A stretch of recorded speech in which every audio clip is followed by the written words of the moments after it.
Good time zones, ladies and gentlemen, and welcome to the last Coliseum. We are about to set these trucks loose around this 0.5 mile high bank concrete speedway of Bristol Motor Speedway. And let me tell you what, ladies and gentlemen, if you have not seen racing at Bristol, you guys are in for an absolute treat. These drivers are getting ready to tackle 225 laps around this historic half mile, which deems itself as the world's fastest half mile. Buckle up. This is the Pist and Broke Truck Series right here on the iCast Racing Network. I am Mike Taylor up here in the booth, and alongside me is going to be the one, the only David Forch. He is going to be playing double duty for this series, as he is also going to be doing race control work for them as well. So not only do we get to hear the broadcaster's perspective, but we're going to also see how he decides how to call out the race control stuff here. So this is definitely going to be very unique, very rare. And we are absolutely in for a treat here today. We will also have a special guest here with us. It's going to be Tim Vernier. Once he does get loaded up here into Discord, we will go ahead and drag him in as well.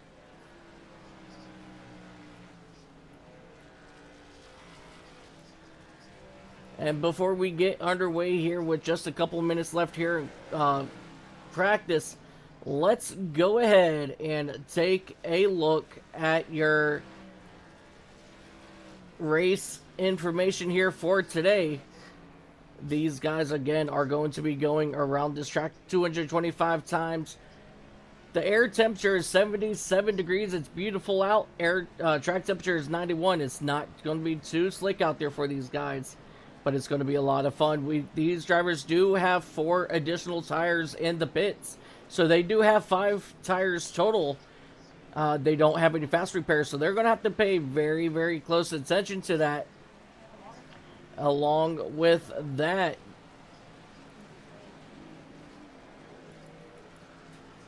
there's the rest of the information I was looking for.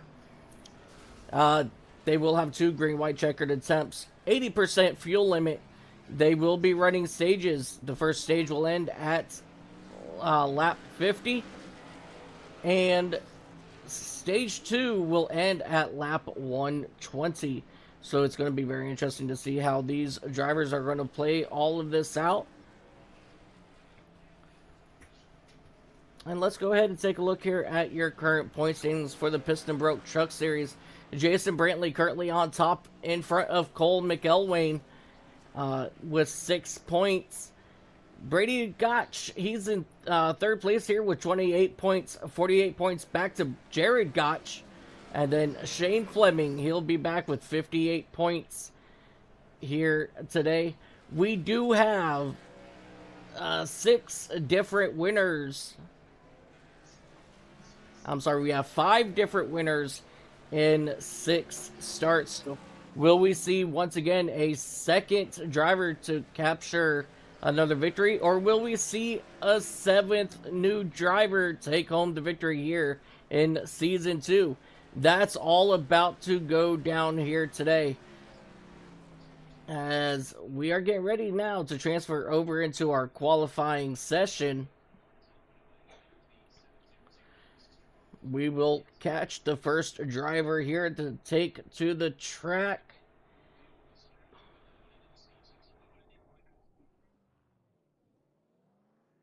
And the first driver to hit the track will be Jared Gotch in that number 9 machine.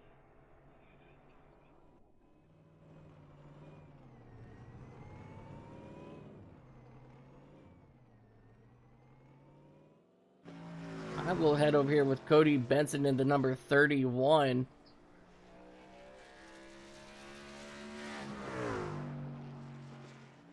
He has taken the green flag down the back straightaway now.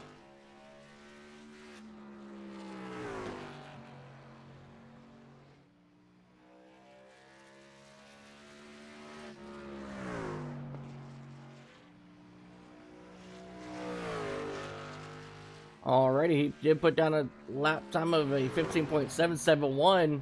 Seth Jackson, Paul Travis, he will put down a quick time of a 15.059. Cody Benson coming in.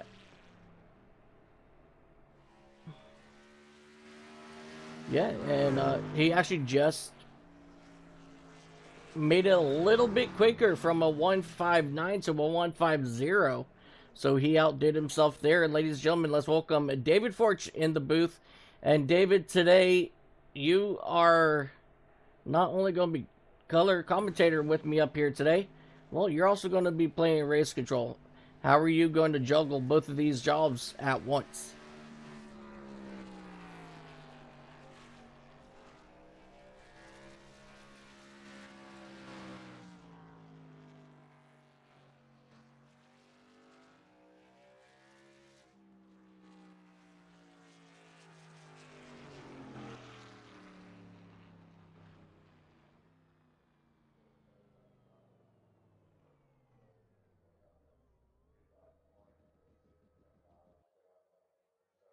Yeah, absolutely. As we take a look at Kevin the Hurricane Page, he's making his way out on track right now.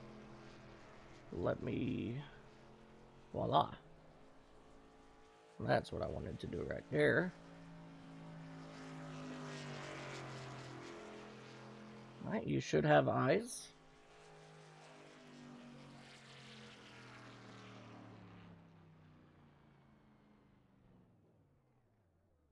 with as many things as I'm watching.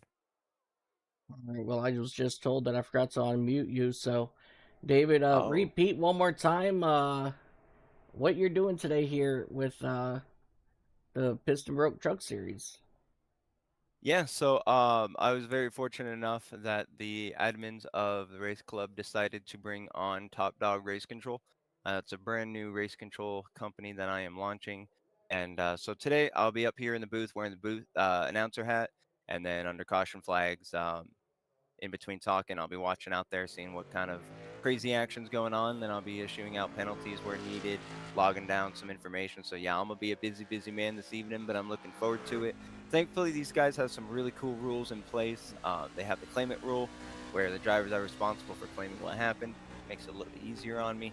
But in the event that they don't, it really comes down to me making sure that I know I saw what's happening. And so I'm excited. I love being up here in the booth, and I love doing race control. So it's going to be a good day for the Piston Broke Truck Series. Yeah, absolutely. We are excited here as we are riding on with Josh Mayu in that number 61 machine. I know we're supposed to be dragging Tim up, but I currently do not see him. There he is. Oh, man, we got Tim the Toolman Taylor. Awesome. No, I'm showing my age. Hang on. Oh, yeah, that's right. Mike can't focus on multiple things. So I'll go ahead and notate while he's working on that. We're seeing some blistering lap times here. Shane Fleming just hit a 15.032, and that's the fastest lap all day, from practice to now. So that's going to put him up on top of the board right now. A couple cars still haven't, or trucks haven't come out, but we're coming to 15 seconds till the end of qualifying. So it looks like Paul Travis and Shane Fleming are two fastest trucks out there. Both of them beat the fastest lap time in practice, which is a 15.182, I believe it is. Yeah, and they ran a 15.032 and a 15.060 respectively. So some fast times. These drivers are ready to rock and roll, and I am excited to see what these guys got. Bristol, one of my favorite tracks. Absolutely love it. Been there in real life, not for a NASCAR race, but I got to go for a touring series, and yeah, it's going to be a great thing. Yeah, absolutely. As we got our drivers now lining up down on pit road. You know what that means, guys? Let's go ahead and take a look at our starting lineup for today's race here at Bristol Motor Speedway. On the inside of row number 1, that 02 machine is Shane Fleming. He's going to be joined by Paul Travis Sr. in that number 01. On the inside of row number 2, we have Cole McElwain. He'll be joined by Jason Brantley in that number 59 machine. Inside row number 3, you've got that number 10 of Seth Jackson. And to his outside, that number 25 of Tyler Daniels. Inside row number 4, you got the number 5 of Brady Gotch. To his outside, it's going to be the 33 of Bradley Lawrence. Inside row number 5, you got the number 6 of Douglas Hess. To his outside, you're going to have that rookie of Gary Flynn. Inside row number 6, you got the number 45 of Bradley Wozniak. And to his outside, the 9 of Jared Gotch. Inside of row number 7, you got the number 77 of Tyler McCann. He'll be joined by that 61 of Josh Mayu. Inside row number 8, the number 31 machine of Cody Benson. He'll be joined by that number 11 machine of Alex Henry. On the inside of row number 9, we have the number 34 of Cody Brownlee. He'll be joined by the 86 of Rick DeWeese. Inside row number 10, the number 62 of Derek Brown. And to his outside, it's going to be that number 99 of Corey Little Chubby Bushkirk. Inside row number 11, the number 17 of Cody Sanborn. He'll be joined by Kevin Page in number 87. Inside row number 12, it's going to be that number 4 machine of Reed Sanders and Michael Ware in the number 75 to his outside. Row number 13, that number 1 of Jeffrey Goodpasture. He'll be joined by the 29 of Ryan Mason. And rounding out your field, it's going to be Armando Malgoza in that number 78 machine. He'll be joined by the 00 of Josh Henry. And ladies and gentlemen, let me tell you what, we are in for a treat. Drivers coming down the back straightaway for the first time, getting ready here to go green flag racing. And let me tell you what, 225 laps. Let's get at it. Pace truck pulls off. And we are green flag racing right here at Bristol Motor Speedway. The trucks here are now up here into the high banks of 1 and 2. Down the back straightaway, Paul Travis quickly taking over that race lead as Jason Brantley, he's still trying to work that outside away from that 59. Jason Brantley trying to take second place over Shane Fleming, which he will do there out of turn number 3. And then we're going to jump back here to Seth Jackson in that number 10 machine. He is working on the inside now of Tyler Daniels in the number 25 machine. Bristol is... Sorry about that. Bristol's one of those wonderful tracks where the inside line's always the preferred, but you'll see some drivers make some absolutely gnarly moves on that outside line. So it might not be working at this moment, but once the rubber gets down there and these drivers start figuring out a rhythm, we're going to see, oh, we got a crash going on out there. Yep, caution will fly here for the first time. And it does look like we've got Rick Deweese involved here in this one.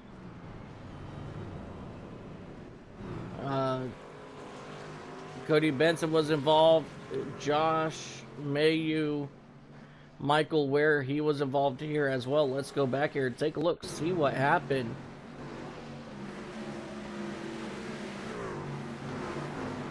Oh, it looks like Cody Benson in that 31 machine got sideways and came up right across the track. Absolutely nowhere to go for Rick Deweese in that 86 machine, along with, I believe that was Derek Brown in the 62. The 61 of Josh Mayer got clipped on the left rear and unfortunately hit that wall pretty hard too.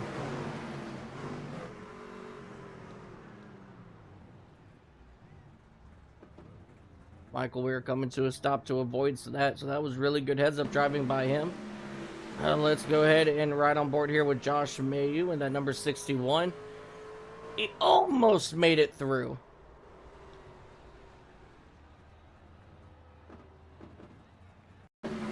Unfortunately, Derek Brown, he was in the dead center of this whole entire thing. He gets into the wall, and he just was not able to get loaded up in time in that 86 machine. Rick Deweese also involved here, as well as that 31 machine came back up across the track.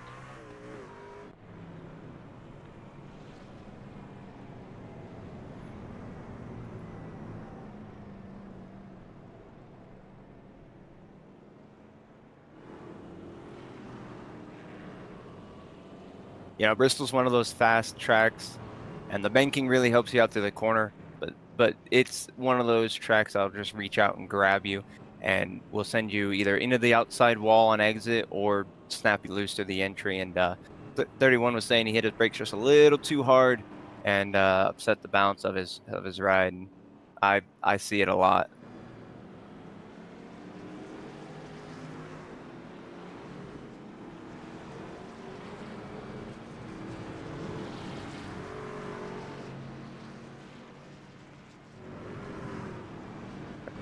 Well, for this one because he's still in the pits.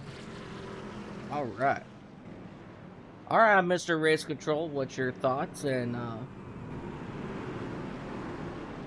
I mean, just a product of the race, and 31's at fault for a self spin on that one, and you know he owned it up really quick, so he's just getting off pit road, so I didn't have to even give him any OL.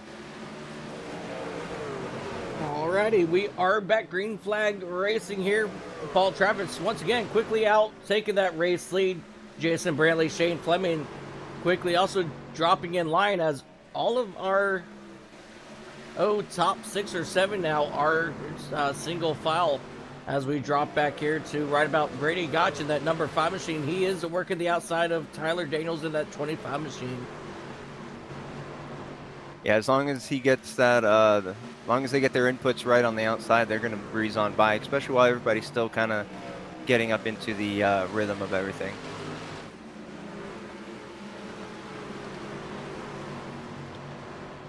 Yeah, absolutely. And we are going to go ahead and bring up our special guest here for today. We have Rick DeWeese down in our infield care center. Let's go ahead and bring up Rick DeWeese real quick, and then we'll get to our special guest here. Hey, Rick DeWeese, it's Mike and David up in the booth. You got a copy? Yeah, I got a copy. What's up, boys? Hey, Rick, man, early into this race, and we are now just talking to you out here in the infield care center, man. What happened in your eyes out there? Well, I'm already disconnected from the computer because it was a little disappointing, to say the least.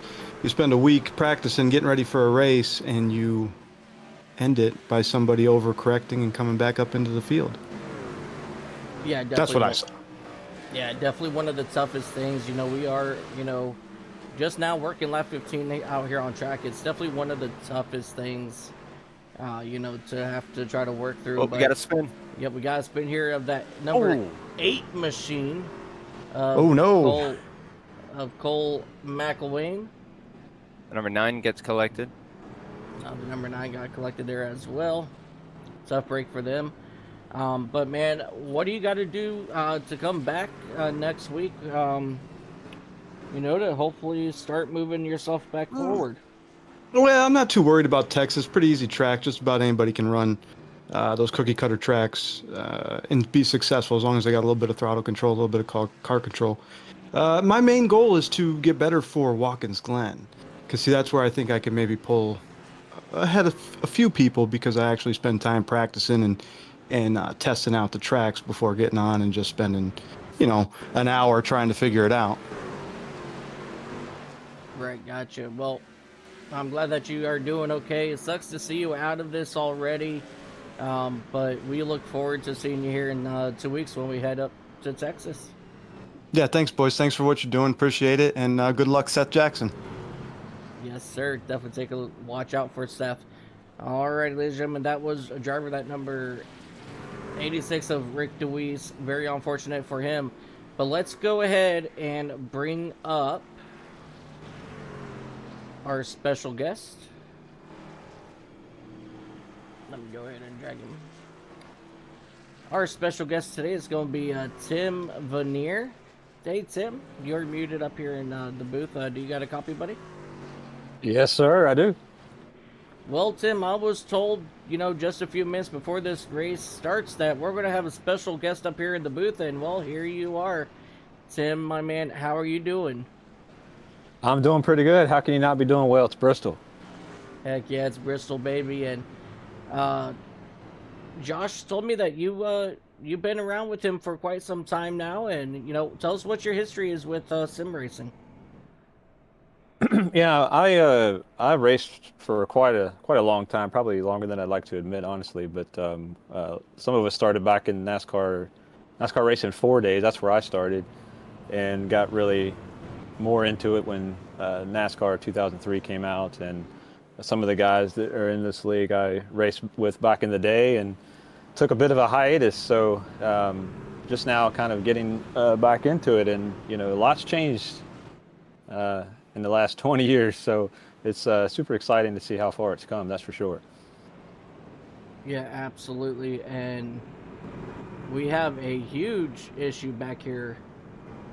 Was it just me, or did the green drop early on this?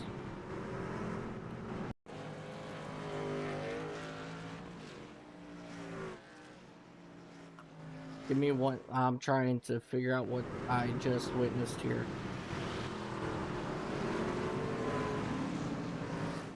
Oh, yeah, the green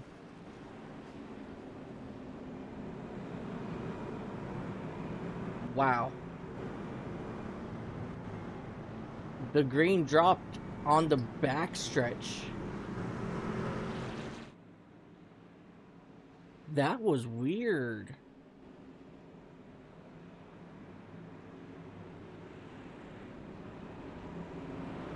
Let me mark this timestamp here really quick. So I'm gonna need a. Whoops. I'm gonna keep my eye on this. So at 11:45:85. I have no idea what just happened there, Mike. Well, the caution, or I'm sorry, the green flag flew while they were on the backstretch. Yeah, okay, so I didn't miss anything except for that. That was wild. Good job, iRacing. Yeah, I'm unfortunately, you know, Corey Buskirk, he got involved here. Good passer, where Paige, Derek Brown, and McElwain were all involved here in this one. So that was really weird all around. Yeah, that was weird. Yeah, I just saw everybody go with the no-go, and I was looking through the field. Nobody actually, like, that I saw was, like, wrecked, just impacts. No, they wrecked in the back of the field. But I'm sorry to cut you off there, Tim, but, I mean, it sounds like you've been around for a long time, and, you know, you recently just decided to come back, and, well, will we be seeing you down on track here at some point? Oh, absolutely, yeah. Yeah, and just watching There it these is. guys tonight, it definitely looks like the most difficult part in this race is just going to be getting some green flag laps under the belts and getting into a rhythm. That's always the hardest part of Bristol. But whether it's a accident on track or iRacing throws you a monkey wrench, it's hard to get a rhythm in. So yeah, you'll see me in the future for sure. Absolutely, and our the next race here for the Pist and Broke Truck Series is going to be in 2 weeks at Texas. What's your history with Texas, and have you ran the new configuration? Actually, I lived in Texas for many years and had season passes to that track for several years. So that's like got a special place in my heart for sure. Oh, he's it's lost gonna a lot win. of its feel. Go ahead. Well, Tim, congratulations on your win in Texas. And is there anybody that you would no? No, definitely when you go to a track that you absolutely love and has a special place, it is one of those races that you want to work your butt off to perform at your best. And but yeah, man, continue what you were saying there.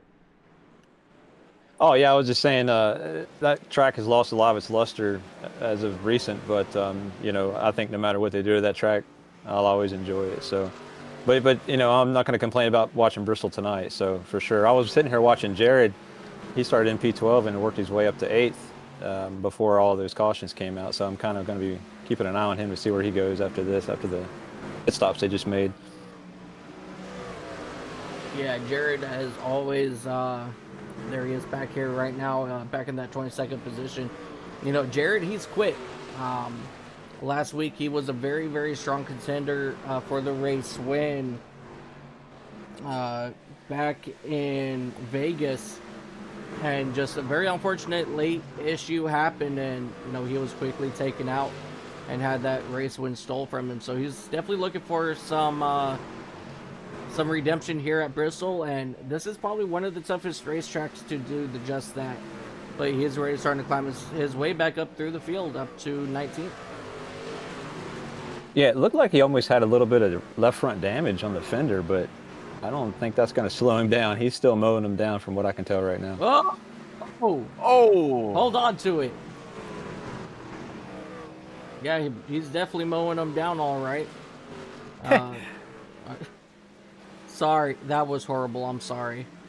No, that was good. I like that. Yeah, that was 61 of Josh Mayu that he did get into, but it slowed down Mayu just a little bit, but he is still chugging along, so we're going to see if he can get his day turned around here as well. And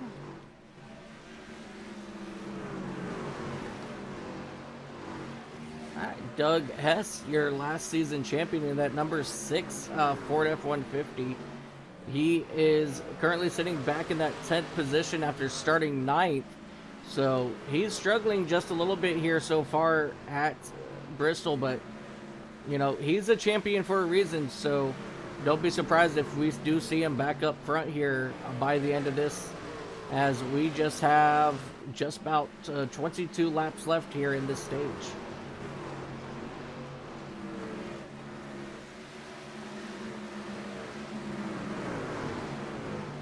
Yeah, these drivers got a lot to deal with right now. There's a bunch of lap down cars in their way, and these drivers are doing a pretty good job navigating, but we have a caution out. The number 9 is around. Gary. Yes, sir. There is no grass here for you to actually be mowing. It was a joke. I'm sorry. I had to. All right, let's go take it back. Let's go back and take a look here and see what happened to Jared Gotch in that number 9 machine. Just out of turn number 4. And a quick loop. Keeps it off the wall.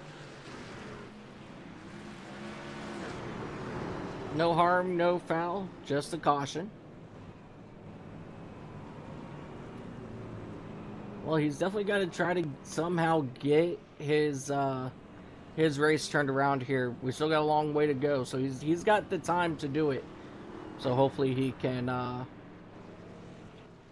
get it turned around here, as just only a couple people are coming down pit road now for possible repairs and or tires. Yeah, it looks like he just wanted to make things interesting. Also, you know, when you were up front and then you get shuffled to the back and you get that huge desire to want to move fast forward, sometimes you move a little too fast, and that might have been what was going on there. Yeah, definitely. And you know, you get to that point. I'm a suspect in this as well. You know, you get to that point in time where it's like, okay, I just screwed up. Now I've really got to get moving. And then you try to push beyond what you're capable of driving, and that's just the consequence of that. And I believe that's possibly what happened there with Jared. We know he's fast. He knows he's fast. He's just gotta. He just needs to remember, back it down. You know, run your pace. Still got a very, very long way to go. And I need to update the number 16 info because it's just showing R for him.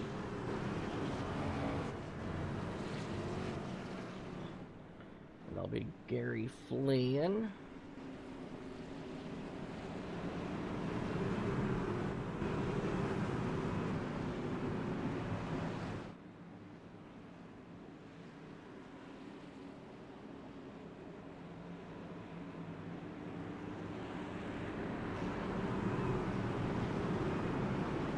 There it goes.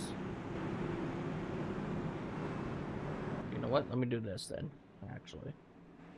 Because he is a rookie, and we are back green flag racing here at Bristol Motor Speedway.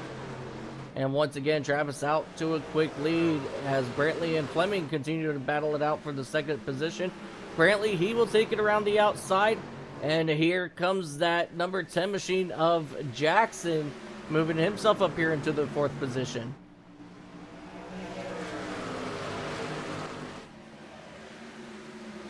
I want to see where the second groove goes here. Like with the rubber build up, and I don't know if that's going to become the preferred groove, or just having the ability to put your truck where you want to put it is going to be a huge benefit for some of these guys trying to go through the field. Yeah, definitely. Yeah, and as the tires... Go ahead, Mr. Mike.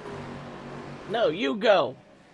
Okay, I'll go. I'm sorry. No, as I was saying, and as the tires wear out a little bit, if we get these green flag runs going, they're going to want to kind of move up a little bit just naturally, because that inside line is super loose, especially on exit, as we saw a couple trucks already lose it out of the corner. Being up on the higher side allows you to kind of have a little bit more momentum, which you would think would make you want to over-rotate. But for some reason, the way Bristol is designed is just the comfortable lane is the middle to high lane. The fast lane, though, is a low lane, but you are really on edge down there. Yeah, definitely. And, you know, we always talk, you know, back in the day, you know, where that inside lane, you know, was the place you want to be. If you got up into that middle lane, even just a little bit, you're pretty much, you know, SOL on that.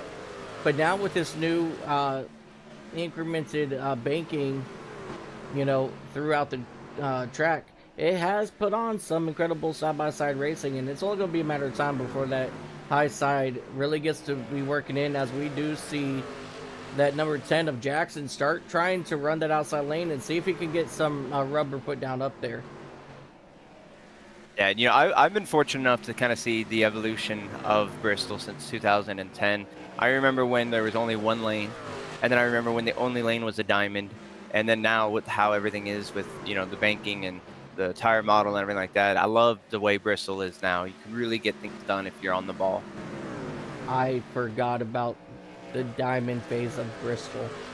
Oh man, I broke a record during that phase. Absolutely loved it, man. I hated getting that close to the wall, but I'm telling you right now, oh, I wish we had that version of Bristol available, because it was some crazy racecraft as we're coming up to the final couple laps of the stage.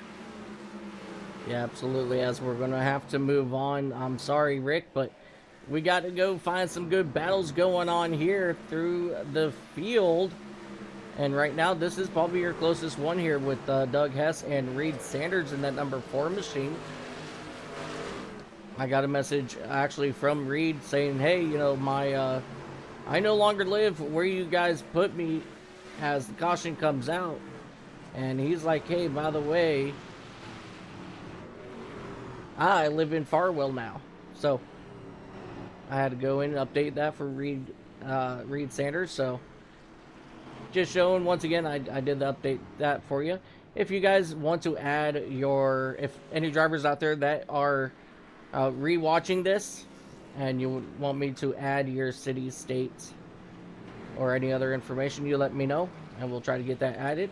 But let's go back here and see what brought out the caution. Oh, it's the stage break. Stage. Yep. Yeah, I hated to see that too, because it was starting to become a chess match up there for P1 and P2. You're trying to figure out, you know, who's really using up more tire, and you're just not going to learn that on the short run. So I think as we get into the longer stages of the race, we'll get a better idea of who's playing the good chess. Yeah, absolutely. The second stage will be a 70 lapper, and then we will be finishing it out all the way to the lap 225. So just about 105 laps in the final stage there. So it does look like Cole McElwain, he's going to be your lucky dog here for the day.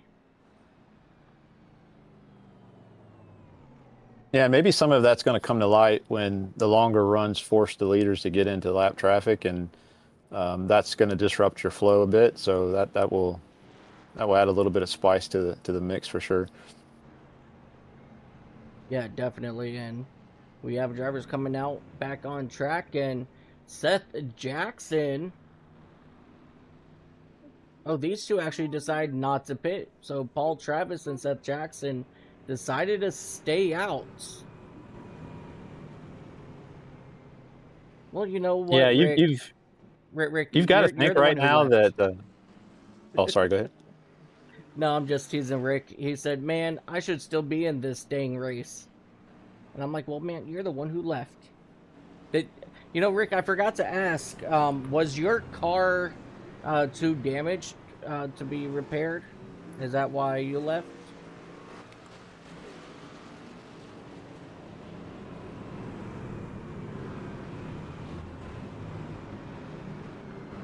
Oh, we see our Mando Mendoza getting hit with an EOL. Michael Ware in that number 75 with the black flag here as well. I'm assuming these is possible for speeding on pit road. You've got to think that the couple guys that didn't pit here are assuming that the carnage will continue, and that the place they want to be is out front, and I think they're betting on it continuing long enough that they can bleed through this next stage and pit on this next stage break.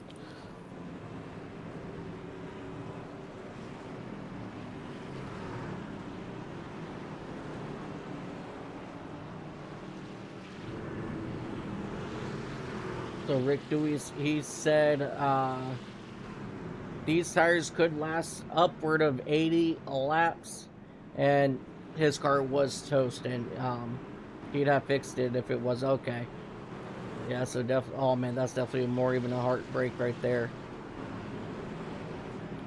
But we are getting ready to go back green flag racing. Paul Travis quickly out to that race lead, and Seth Jackson, Brady Gotch going to duke it out once again here for that second position as they make their way back down here into turns 3 and 4 for the first time in stage 2.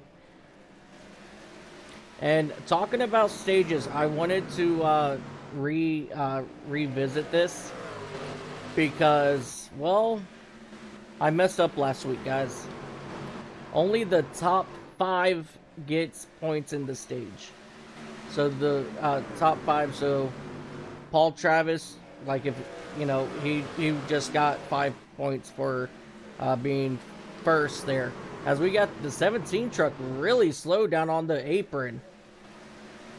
Oh, number 78's in the wall. No caution.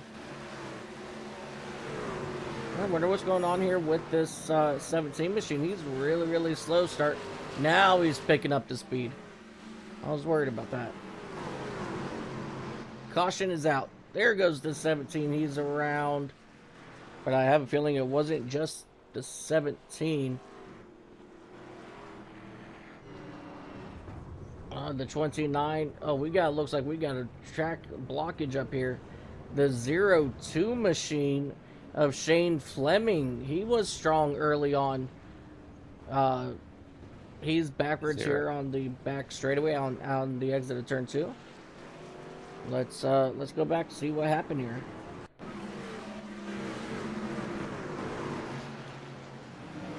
Oh. Hold on to it. Oh wow. Really good heads up driving by a lot of these drivers. Oh, maybe not. I spoke too soon.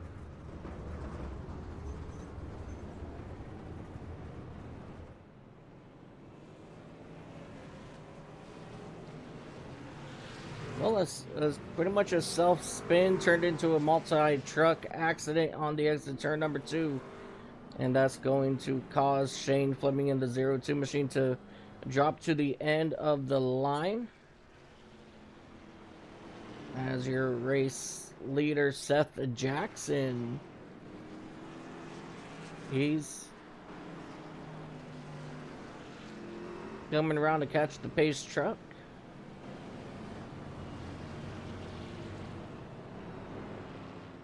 Yeah, a couple of notables that have really leapfrogged here. Jeffrey Goodpasser's, started 25 on the field, 25th on the field, and he's up to 5th place. Yeah. And then Ron Mason and Reed Sanders are down in 8th and 9th respectively, and they started 26th and 23rd on the day. So, yeah, I'm going to keep an eye on these guys and see if they keep going upwards. Oh yeah, absolutely. And a lot of these drivers are really starting to make their way up towards the front. Like you said, Jeffrey Goodpasser up 20 spots right now. He is your biggest mover. But Ryan Mason could be there right there with him. All he has to do is pass 2 more, and, well, he gets up 20 spots as well. Reed Sanders, like you said, up 14. Kevin Hurricane Page, he's up 11 spots. So we got 3 or 4 drivers here that have moved up 10-plus positions.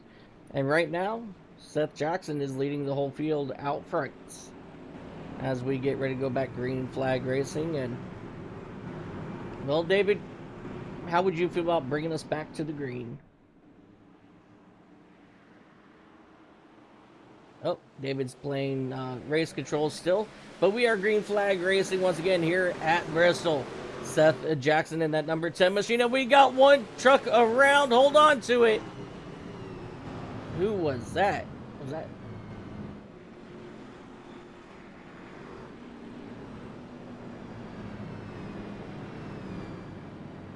Yeah, it looks like a little bit of contact there. I believe with the 5 and the 33.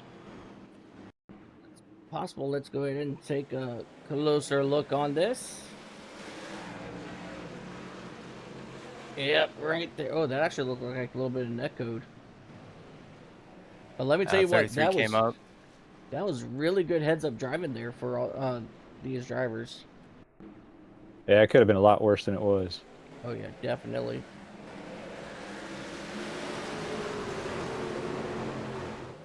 I think that was a classic Bristol racing incident. Everybody's trying to stay in that groove, and if somebody comes up just a tick or somebody comes down just a tick and you touch bumpers, you're someone's going for a ride. Yeah, absolutely.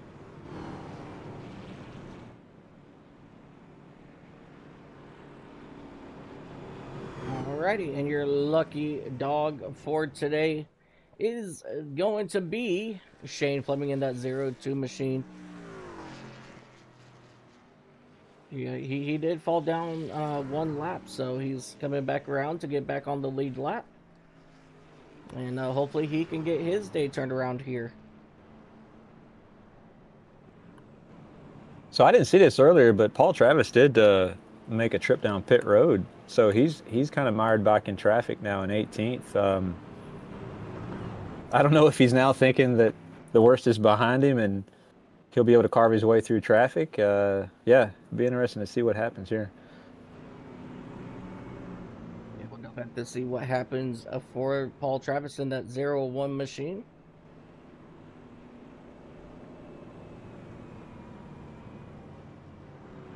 Yeah, it's pretty on par for a Bristol race.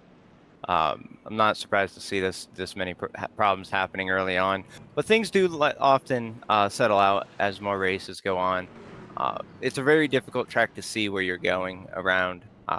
You obviously got your roof, your pillars, and stuff like that blocking, and with the banking, you really kind of are going through there blind. So if anything happens outside of a corner, you really are going in blind, and it's one of the scariest tracks to drive.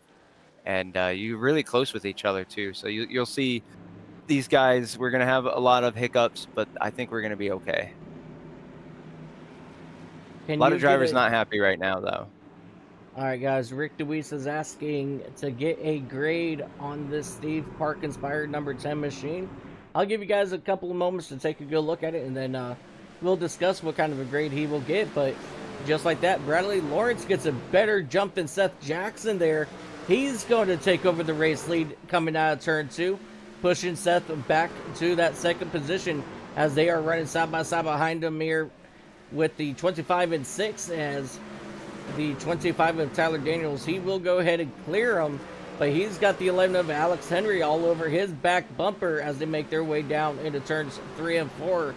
And let me tell you what, these trucks are going way too fast for me to keep up. So I'm doing the best I can here.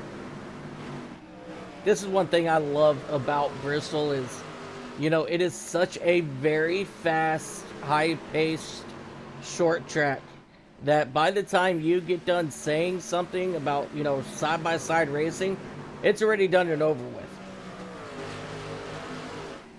Yeah, you know, it's crazy to think that this is one of the slower physical speed tracks.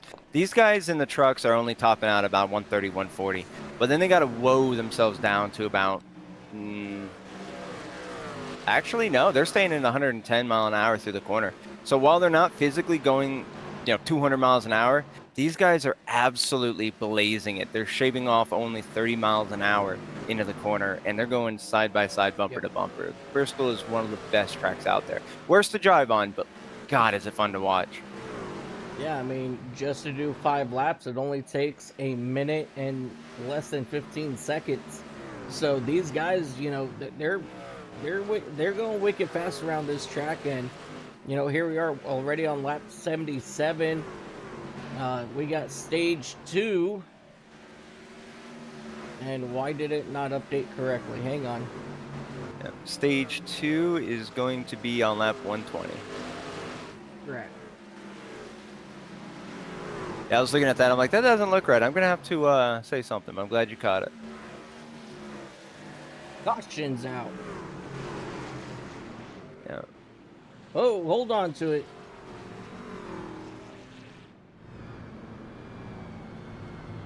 Alright, looks like this is going to be Bradley Wozniak in that number 45 machine with Shane Fleming and Corey Buskirk.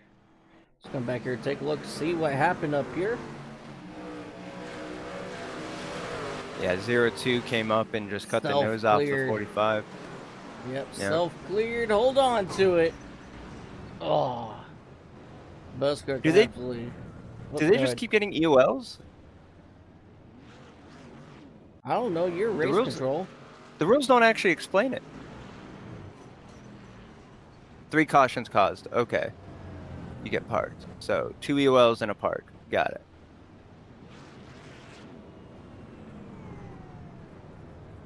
Well, there you go.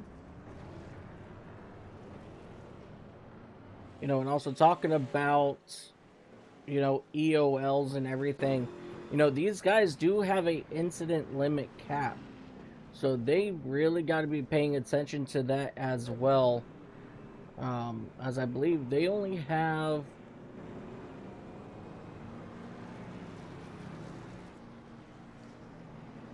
Here we go.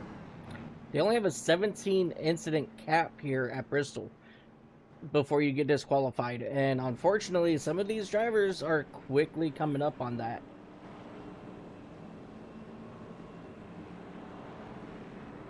Cole McElwain, he's going to get the Lucky Dog presented by Collateral Damage. Collateral Damage Sports Network, giving you all these beautiful extra overlays you get to see here today.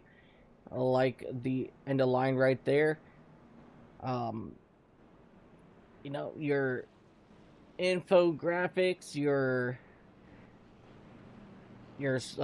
grid that you guys saw earlier today, and so much more that goes on behind the scenes with these guys.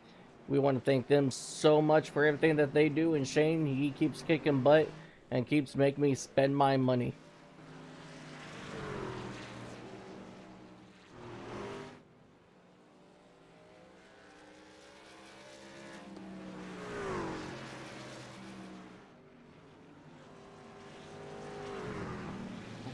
Alrighty. So Bradley Lawrence in the number 33, he's going to take over that top spot. Alex Henry in the 11 right there. And we are green flag racing here once again at Bristol. Bradley Lawrence quickly jumping out to the race lead. Alex Henry is going to drop to second. The 25, Tyler Daniels in third. Doug Hess, he's gotten clear of that 4 machine of Reed Sanders. And now Ryan Mason, that number 29. He's trying to his hand to get on the inside of Sanders. But Sanders just has that better momentum. He's going to clear him on the back straightaway, heading back down into turn 3. Yeah, Ryan and Reed both continued their march forward. I mean, up to, I believe, 4th and 5th, respectively. So, yeah, they're moving on. Yeah, they're definitely moving up real quick through the field here as we jump back here to this 87 machine of Kevin Page. He is still trying to make his way up through the field. Oh gosh, no caution. Yeah, no caution there, but Seth Jackson, keeps getting sideways here. Yeah, Seth Jackson was on pit road during that last pit stop, so I'm assuming he took tires. I'm not sure if that was cold tires there or what was going on.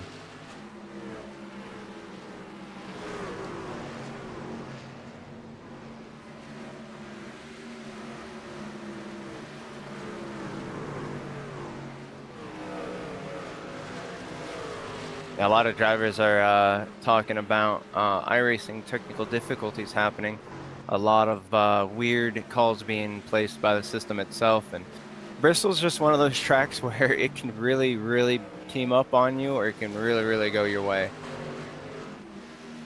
We're going to jump back up here to this battle for 4th, 5th between Ryan Mason and Reed Sanders, along with actually Doug Hess up there in that number 4 machine, as these drivers are racing as hard as they can right now, trying to get the best of it here. Oh, what my mistake was, I forgot to put a comma after 50 in the section for stages. Oh, okay, noted for me. Yeah, make sure you put that comma. Yeah. It's all a bunch of ones and zeros at the end of the day. Yeah. If you don't put it in correctly, well, guess what? It's not going to work properly, so. Now that we got that figured out, we are working lap 45 as we have 2 trucks spinning out here on the front straightaway, and we're under caution. Gary Flynn, that number 16 clearance machine. Still racking up some damage there on the front end of that machine. Let's go ahead and go back and see here what happened.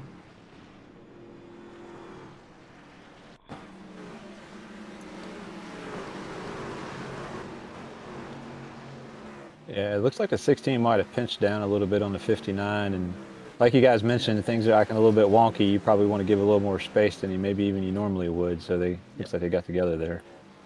Yeah, that's definitely what it looked like there. While we're under this caution, I gotta step away for one quick brief moment. I'll be right back.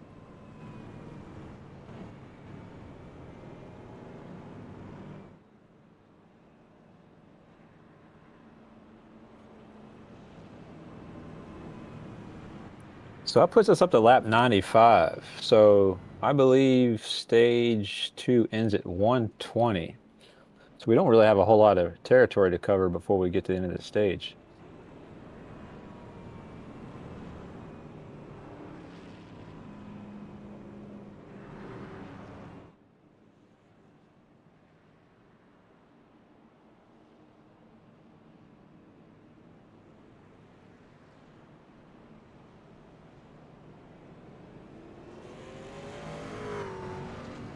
So after that accident, I see the 59 truck, he's actually on pit road. I don't know if that's because of the accident or just was already planning to come in anyway on the next caution.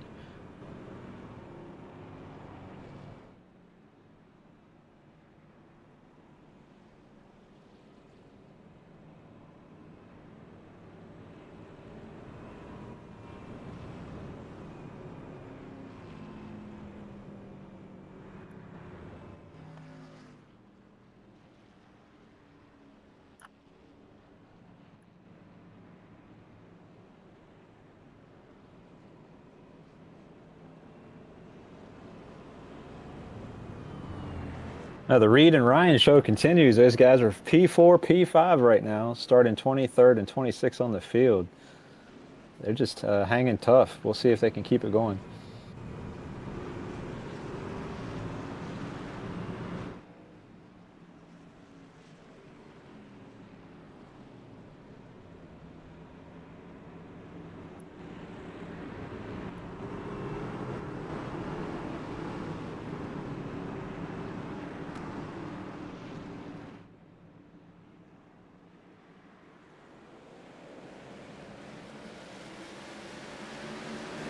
We got a slow truck on the straightaway, 31 truck. Cody Benson's real slow. Looks like he was letting the field go by. Not sure if that was penalty based or what. See if he gets her up to speed or not.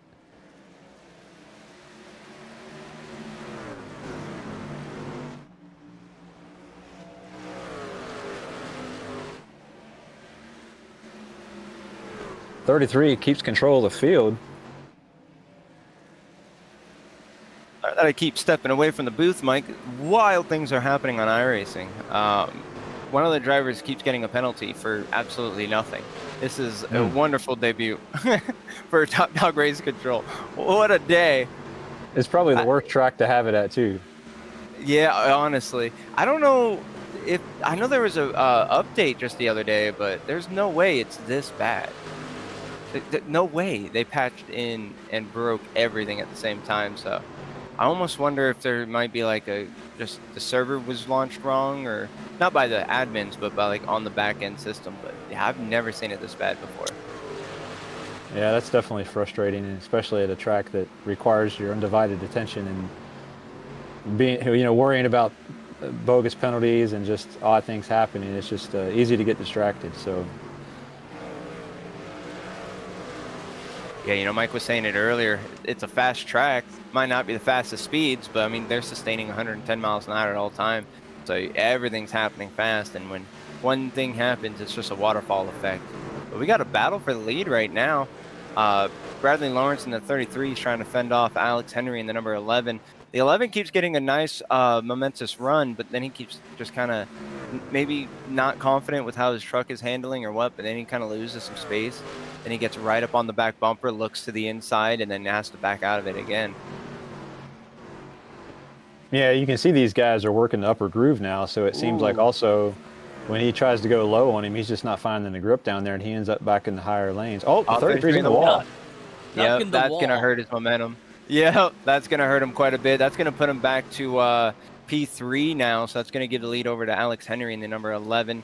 Reed Sanders in the number 4 is going to take over that second spot. And yeah, the high side is developing pretty well. You can kind of see the track actually getting darker as the rubber gets laid down. And like I was saying earlier, you know, the inside line is the preferred line, but it's so slick down there that you really can't get onto the throttle the way you need to. So being up in the middle, the high right. Ooh, the 11's in the wall now, giving over the lead to the 4, and we got a caution. Kevin Hurricane Page, he's involved in this one here. Who was that? The 01? Yeah, the 01 of Paul Travis, your pole sitter. No, he wasn't. No, he was 3rd, I believe. But yeah, he's struggling here as well. And Shane Fleming as well having issues. Let's go ahead and go back here and take a look and see what happened.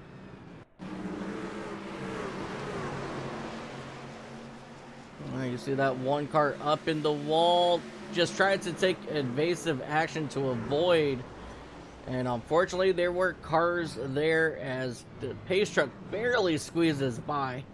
We really need to talk to Fred about that, because we don't want to see that pace truck getting involved in any incidents here.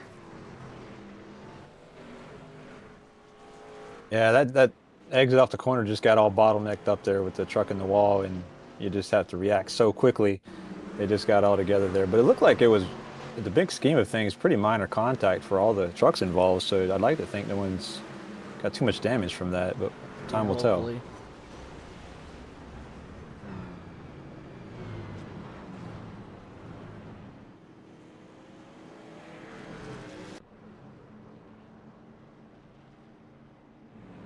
Alrighty, let's see who's all down pit road. Yeah, Shane Fleming, Buskirk, he's been down there for an extended period of time. Cody Benson. Just don't tell the drivers that, because then it will really turn into I wish the driver's saying it, and the admins are like kind of agreeing. Oh no, they should do it. But if you tell someone points don't matter anymore, they'll start driving. They'll unplug their brains. Oh yeah, honestly. Yeah, I know that. I need to get back in iRacing.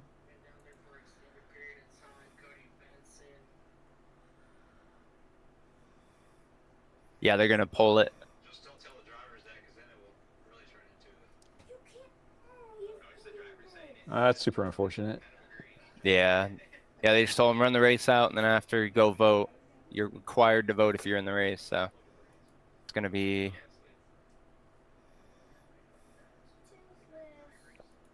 We already know the race winner's gonna vote to keep it. At least one person is. Oh yeah, always got to go against the grain. I'm watching the 23. He's struggling a bit right now. Yeah, he is. Yeah, the 11 got loose coming out of the corner and kind of cut him off, and he had to back up a lot. And he hasn't been able to recover since then. He's been really struggling up there on that wall. Oh, he's in the wall again. Yeah. He's in the wall again. Yeah. Comes up on you quick when you're up there. Yeah, I think a little bit of frustration is probably setting in for him at this point. Yeah, definitely. Alrighty, guys, we do apologize about that, but from what you've been hearing, you know, there's been some really interesting racing going on here so far at Bristol, so you guys didn't really get missed too much. iRacing is not only causing issues down on track for the racers, but also for me up here in the production booth as well. iRacing did crash, and so I had to reset up, but here we are, we're back live.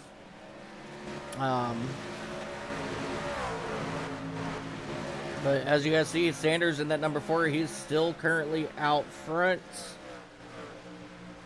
Yeah, Mike, we were talking about Bradley, who was leading this race earlier. Oh, as we get another caution. Yep, stage break. I apologize for that one, guys. I was monitoring a remerge. Yeah, I threw that one a little late. All this chaos going on throwing me off my game. All right. Yeah, during that period, we were watching Bradley. He dropped off from the lead because he got in the wall a couple of times and then was struggling. So he's coming down pit road now. I think he's finally had enough of that set of tires and looks like he's going to come get some fresh ones. Yeah, apparently pit road's even doing weird things. Everyone jumped down the moment the yellow came out, and apparently it was open too early. Is it Friday the 13th? No. Might be a full moon. Yeah, honestly, it's something. Maybe we got our scheduling wrong. It's not actually Saturday right now, or I don't know. Yeah, maybe the moon is going to be full, or I don't know. Maybe these guys just have had a good season so far, and iRacing has to balance it out with something. Yeah, see, that's what I'm going to go with.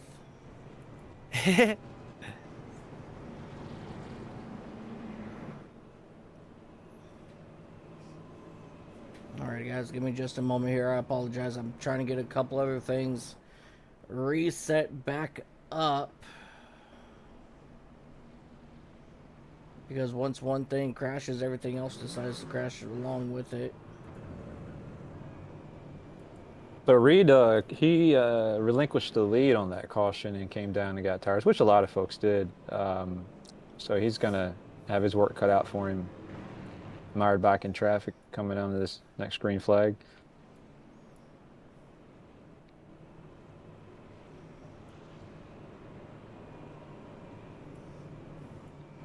So this should put the field in the last stage, if I'm not mistaken. So that means there's no technical reason to stop the race from this point forward. So some of these guys might be having that logic in their mind that they don't plan on coming down pit road again. We'll see how that works out. Yeah, definitely going to be very interesting to see how it plays out. Yeah, we might see a couple pit stops for fuel, but I don't think we're going. A couple of trucks stopping, rather, not more than one, because they are running. I believe it's 70% fuel out there today. 80%. So, they might have enough to make it. They might not. Yeah, well, we've got 99 laps to go, I believe, when we go back green flag. Actually, 98 laps to go when we go back green flag racing.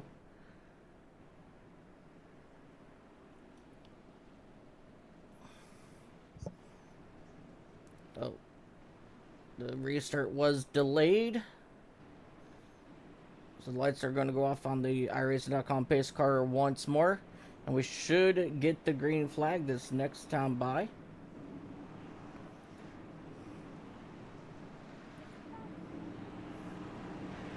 Couple of names towards the front there we haven't talked much about. Brantley's up there in second place. Kevin Page is running in fourth. We'll see what they can do with the track position moving into the final stage.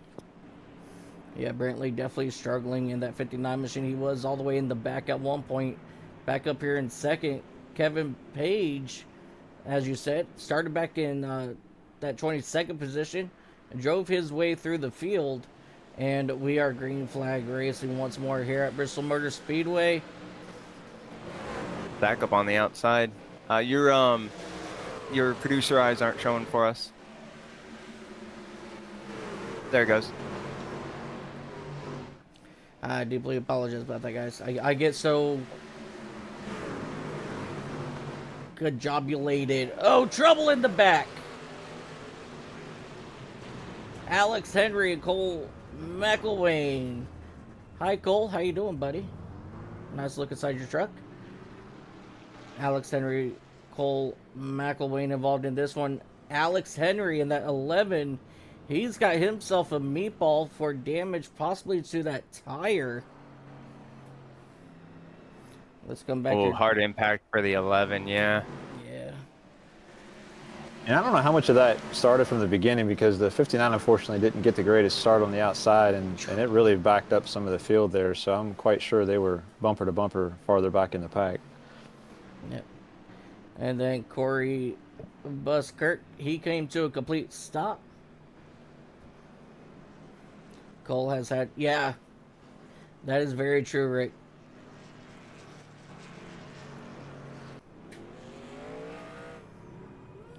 As we take a good look here at, well, trying to take a look here at that East Coast Web Printers number 8 machine. Pretty good old beat up all over the way around, it seems. Jeffrey Goodpaster in that number 1 machine. He's down on pit road on the back stretch. Well, these guys are utilizing both ends of the track. They entered pit road down in, what was that, turn 2, and then they entered exit of turn 2, right, and then re-enter here on the front stretch in turn 1, something like that.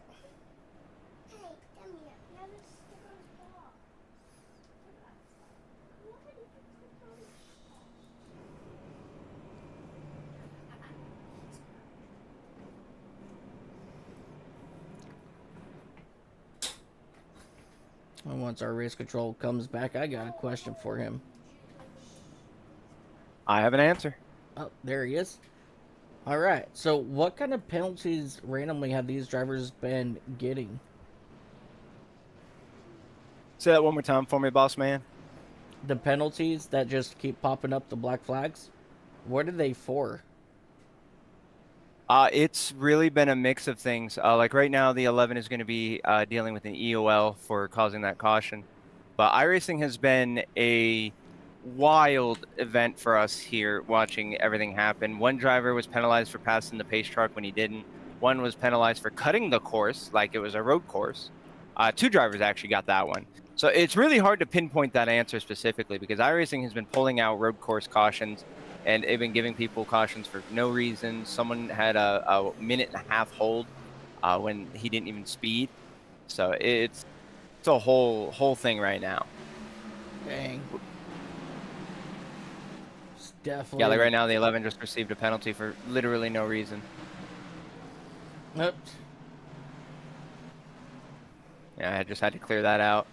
But yeah, I don't know what's going on with iRacing right now because it's quite unhappy with itself, and it's quite frustrating. So we got a caution out again here. No, at the Bristol. number 9, Jared Gotch, he's been disqualified. As that number 1 machine of Jeffrey Goodpaster involved here as well. Let's come back here and take a look and see what happened.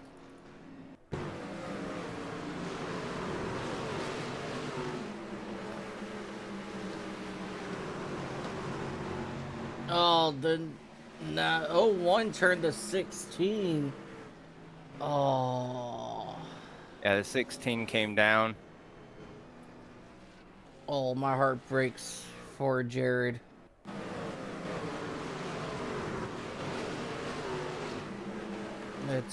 Let's ride on board before he goes poof. You see him slow up and boom, right there, that contact. That was it.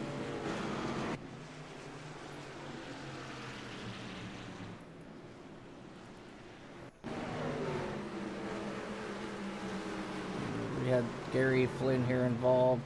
He got turned by that 01 machine. And then the 1 of Jeffrey Goodpaster around here as well.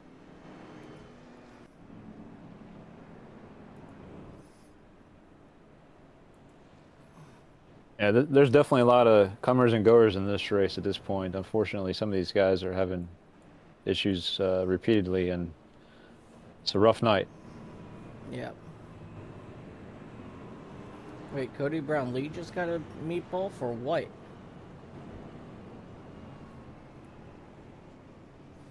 Huh?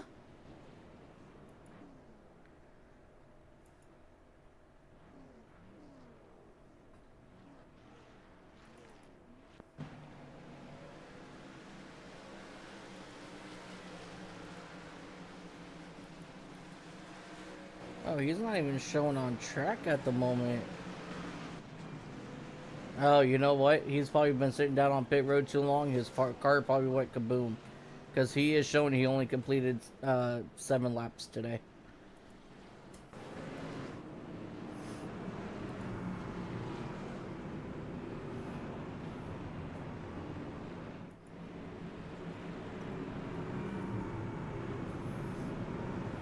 So moving into the later stages of this race, you've got the bulk, if not all of the track now in the shade, whereas we started in the sunshine. So it's always also curious what that's doing to the handling of these trucks. Yeah, definitely. And let me see. As we get ready to go back, green flag racing.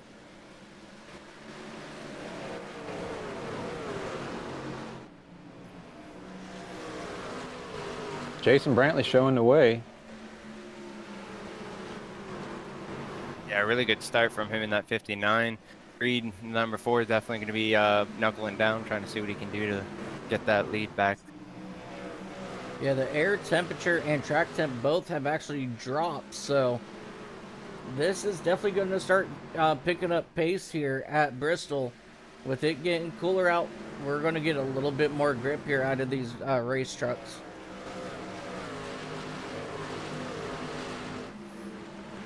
Yeah, and that's going to fill a lot of drivers with false confidence too. If they're keeping track with the temperature and everything like that, they're gonna suspect that they're gonna get a whole lot more grip out there. But the way Bristol is, it's such a slick track that no matter how grippy it is, you still run the risk of getting loose on exit. Yeah. And I don't see us getting out of this race without a couple more self spins on corner exit. I'm calling it here. Yeah, it's definitely a possibility as we are coming to 80 laps to go this time by. And right now, Jason Brantley, he's got just about a tenth of a second, or I'm sorry, half a second lead there over Reed Sanders. And we're going to jump back over here to this battle here between Tyler Daniels and Douglas Hess, as these two have been putting on one heck of a show for probably about the last 5 or 6 laps now.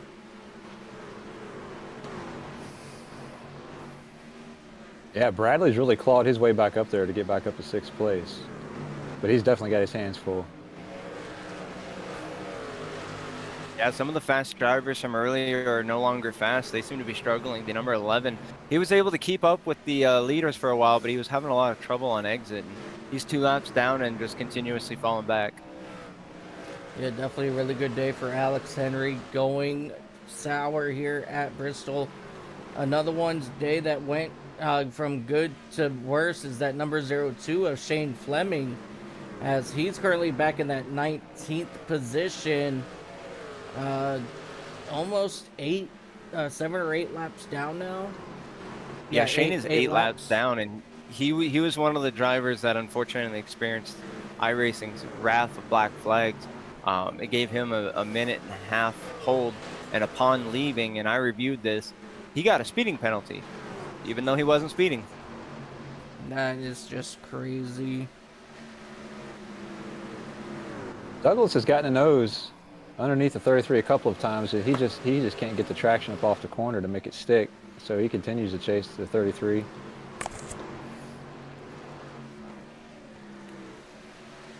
And Doug Hess, he knows how to, he knows how to get the job done. He is your defending Truck Series champion, as we do have one truck up in the wall.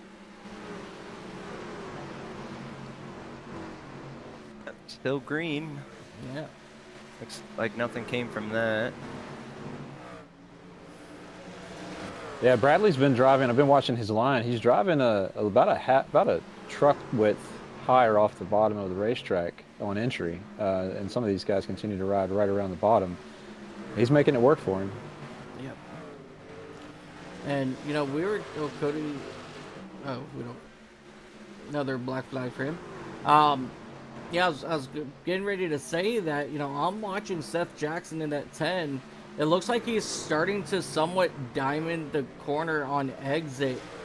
So he stays up in that higher lane, and then he kind of jumps down towards the inside of the track on exit. But that hasn't worked for him, and now he's back to just one single line through the corners.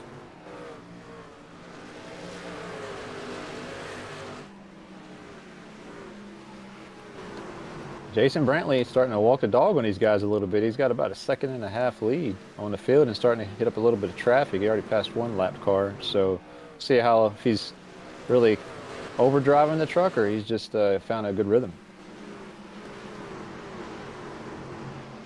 I mean, looking at the lap times here, Jason Brantley is running a 15.871 that time around. And before that, he's been running around the 15.7s.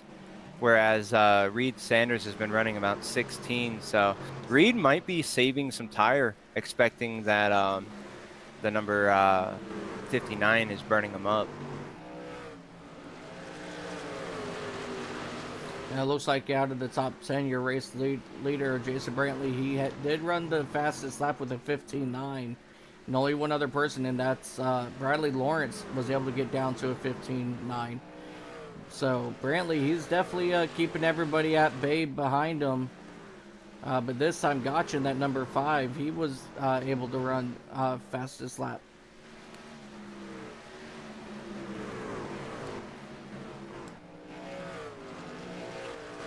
I'm almost suspecting that if we're able to keep this thing green, Brantley's going to be feeling that those fast laps as he gets a little bit loose off the turn 4 exit there. So he's definitely wearing his tires down a lot more than he would like. He hit a 15.9, so I wouldn't be surprised if we see Reed Sanders running those 16.1s close up here as the race goes on. Yeah.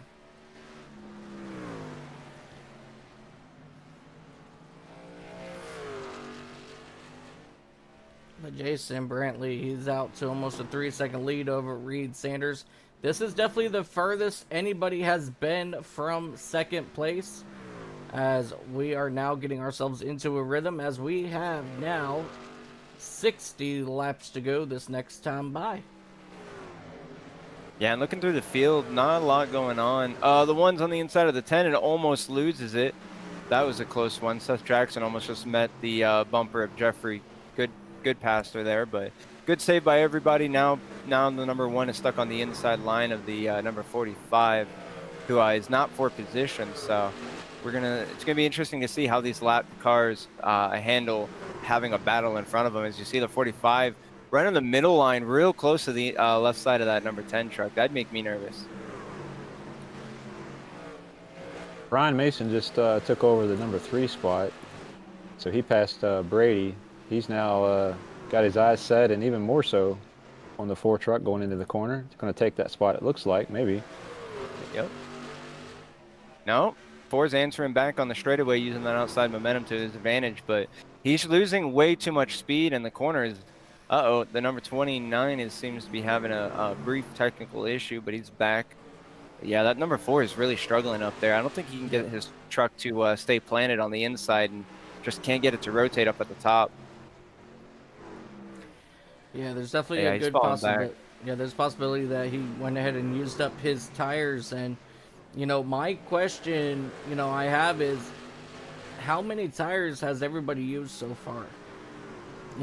They only have 5 sets of tires here tonight, and that's including the ones that they start on. So it's definitely going to be very interesting to see how everybody will use their last 4 sets, and if they've already used those 4 sets.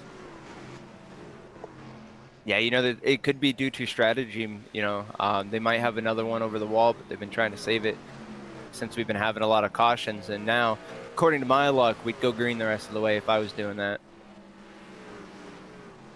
Jason Brantley's getting into some traffic up here in the lead, and that's probably going to chew into his lead a little bit there. Ryan's definitely trying to chase him down. He's got a 3.7 second lead right now, but that might be compromised with this traffic he's getting into.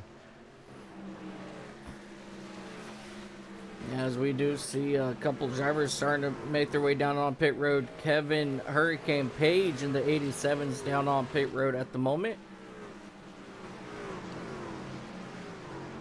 But he is actually in for an extended period of time already, 45 seconds in his pit stall. Ooh, Ryan Mason, the number 29 in second position, just caught that outside wall on exit really hard. Doesn't look like it will hurt him too much just yet, but we'll see over the next couple corners. But even with Brantley being in traffic, he's now running 16.5s. But when he first caught those first 2 trucks, his lap time actually slowed down to the point where it matched the number 29. So minimal costs there. But now, I mean, looking at Ryan's lap time, he ran a 16.403 last time by, now a 4.24. And Brantley, he was running a 0.5.6 with all that traffic. So it might start costing him some positions, or not position, but spacing. Yeah, he just ran a 16.452, Brantley did, so.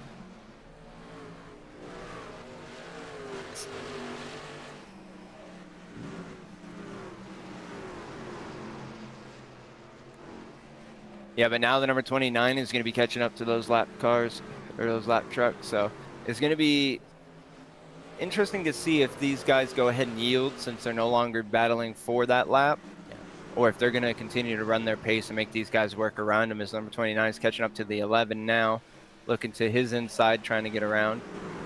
Minimal time loss there, but he's still got 2 trucks to work around. And I just want to point out Seth Jackson in that number 10 Dodge Ram. He just came down pit road and left. And so he's going to be out here for, he's going to be a couple laps down until everybody else comes down pit road. So it's going to be very interesting to see if anybody else comes down pit road. Yeah, Ryan Mason slowed down to a 16.889 while Jason is running 16.487s, but Jason back up against the bumper of lap traffic, so we're going to see kind of a song and dance happening here for the next couple laps until these drivers come down for fresh tires and fuel. Yeah, I think this is the longest green flag run they've had tonight, so they're starting to feel it. Yeah, absolutely, and it's getting later in the simulation day. It's currently 8:45 p.m., so the sun is setting, and track is definitely cooling off.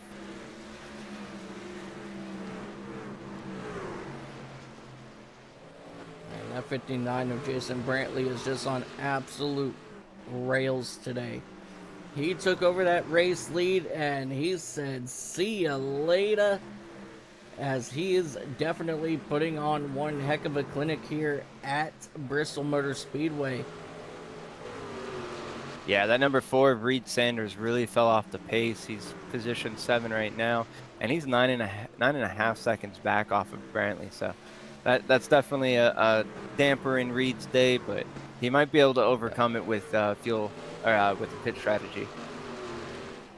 Yeah, definitely. As you know, the last time these guys came down pit road, Jason Brantley back on lap 111, Ryan Mason, Brady Gotch, and Bradley Lawrence all came down on lap 123, and then Tyler McCann and Tyler Daniels both on lap 124. So, you know, we're at that point where everybody pretty much is on the same page. Well, except for Jason Brantley. He's got 12 lap older tires than everybody else. Yeah, he's just getting chewed up with this traffic right now. It's really costing him on the stopwatch. Yeah, he almost makes contact with the number 61 there on the straightaway. Now he's being held up by the 6. We're going to see him give him a little bump there and say, "Dude, get out of the way." See him now looking on the outside of the number 6, no longer ready to, willing to wait on him to give up the line. So he's going to go ahead and take it. Up into the wall, though, goes the number 59. Not a lot of grip up there, it seems, right up against that wall. So it's going to really slow him down. He's now running a 17-second lap time with these guys. So yeah, Ryan's cut that lead down to 1.5 seconds, so he's coming. Yeah, and that number 59 is struggling to get by these guys. Just able to make it happen now so he can get his throttle back, but that's going to be bad news for P2, Ryan Mason, and the number 29. These guys are racing that hard with the leader. It's only going to be a question of it. Will these guys be a little bit more gentler since they're already that one more lap down? But 29 is now working on the inside of 99, but it's got the 16 directly on his nose. Derek Brown calling out that he's coming into the pits as well. Yeah, and it's not just the. Go ahead. And it's not just the the time off the clock that you're losing. It's the you're burning more tire as well, trying to run different lines and just having to get off your normal line to try to get around these guys. So he's using a little more tire as well. And it looks like these guys aren't planning to stop again. I could be wrong about that, but so I think they got what they got at this point. Yeah, absolutely. And it's only frustrating if you're in that driver's seat right now dealing with these lap cars. You see them going 3 wide with the number 29. 6 almost Jeez. making contact. That's a track block right there. As now all the other drivers on the lead lap have to figure out how they're going to get by this. These guys taking up the whole track right now. Look, Mason. Oh, contact Ryan, between a 10 and a 33. 33's in the wall, but no caution. look, Mason Lee, he's got places to go, and that's to get to the back bumper of your race leader here with just 30 laps to go. So he's definitely got to get moving here. And so does Bradley Gotch if he wants to try to make any runs here as well, as they're looking to possibly go 3 wide once again here into turn number 1 and 2. Yeah, that 77 of Tyler McCann is not too happy right now. He's losing a lot of time off P3. Ooh, Yeah, 6 just in the tapped the wall. wall again. Yeah, that was a huge bottleneck they had going on there for P4. Yeah, and looking at the lap times, everybody slowed down to about 16.6, 16.7. Ryan Mason, 16.7, 4.3. Race leader, he's running 16.99, and caution is out. Bradley Wozniak in that number 45 Toyota. He's going to bring out the caution here in the middle of 1 and 2, or I'm sorry, 3 and 4, I believe. 1 and 2? I don't know, on one of the corner exits. Let's go figure out which one it is. Out of turn number 2 into turn 3. Oh! He kind of looked like he just drove right through the 6. He did. He did indeed. Yeah, he squeezed him up a little bit and paid the price for it, unfortunately. A little bit. Yikes. I think he lost his brakes. Race control. He lost his brakes. That's what happened. And his steering. That's avoidable contact through and through. Yeah, I don't know if that was just a misjudge of how close they were to the wall and not thinking that there was no extra room. Not sure, but definitely didn't work out in his favor. And the 45 disconnected, so that's going to be making a fun chat after the race.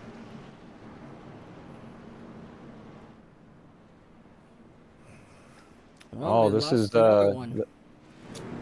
this comes down to the money stop. It might be at this point. Oh, yeah. Just under 30 laps to go here at Bristol. We know that tires, if you run them right, you could last them a good 20 laps, before they really start to holler and scream at you. So we're about to find out who the better short track, short run driver is here today. Brantley got off a pit road first, went in first, came out first. Of course, he had quite a bit of a lead coming in, so that really helped him as far as getting out first.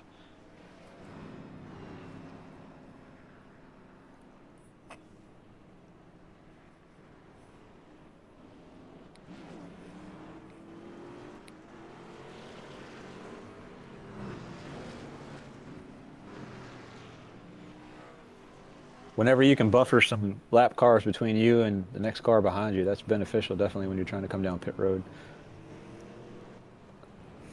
Definitely. And Brantley has waved around the pace truck. And so was Mason. Don't worry, I'll clear it. Yeah, I don't know what's going on. Yeah, so when the lights went off the pace truck, my spotter is saying yellow, yellow, yellow like it was a brand new caution. Then it told everybody to go around the pace car.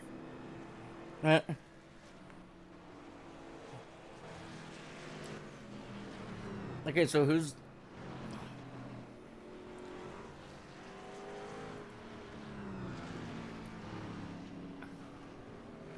All right.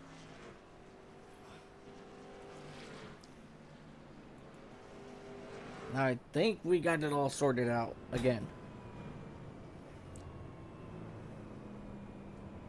Yeah, looks like everybody's doing a good job getting themselves back into position. I honestly don't even know what's going on at this point, ladies and gentlemen. We hope it's entertaining for you guys. I don't think it's quite entertaining for the drivers, but hopefully you guys are still enjoying the show that's going on out there. We're lap 206 out of 225. We're going to see some action-packed racing here to close it out. Yeah, definitely. And I mean, we've got 20 laps to go. We're going to have about 22. I'm sorry. We got to go the other way, Mike. We got about 18 laps to go when we go back green flag. There you go, buddy.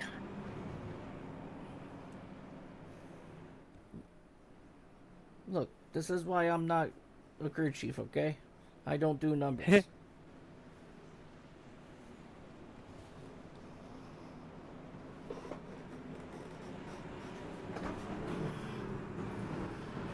Well, Mr. Nice Guy has left a chat, so we're going to see what happens on this restart.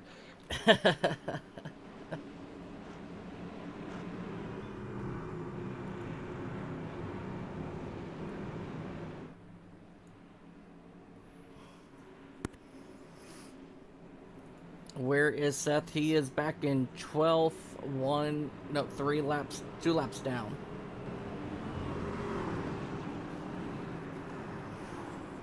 All right, Jason Brantley, Ryan Mason, they're going to bring the field back to the green flag, and we are green, yellow. Yeah, Yellow good is start out for you for again? the 59. Are we green?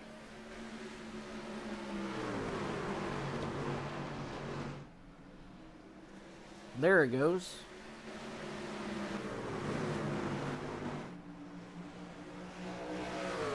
Yeah, I think a lot of people need black flags cleared. Yeah, I don't know what that was. Pace car went in and the race didn't go green, and then it went green. Here comes Brady. He just took over P2. And I think they're both thinking the same thing, the 29 and the 5, is we've got to get to the 59 while we can before he drives away from us, and it might already be too late.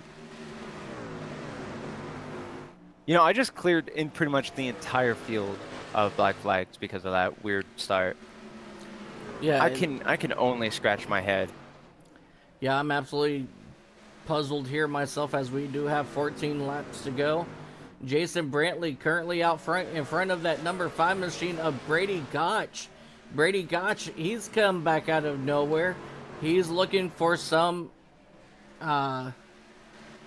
redemption for Jared for having to exit early. But right now he does have Ryan Mason back on his back bumper trying to make something happen. Yeah, and Brady just did his fastest lap of the race at 15.264, so they're not holding anything back at this point. Yeah, this is all go, no hold. So it's going to make an interesting opportunity for each driver, fresh tires. Just a short window to go. You don't have to worry about saving them. You just got to worry about overburning them. So we're going to see a lot of drivers picking up their pace, but I don't know. Brantley is really out there dominating. He ran a 15.282. Brady ran a 15.346, this time a 15.508 to Brantley's 15.428. But Brantley found traffic already, so he's got to work his way around these guys. They seem to be staying up on the high side out of the way, which is good for him if he's running the low side, but some of these drivers might want to try that middle to high.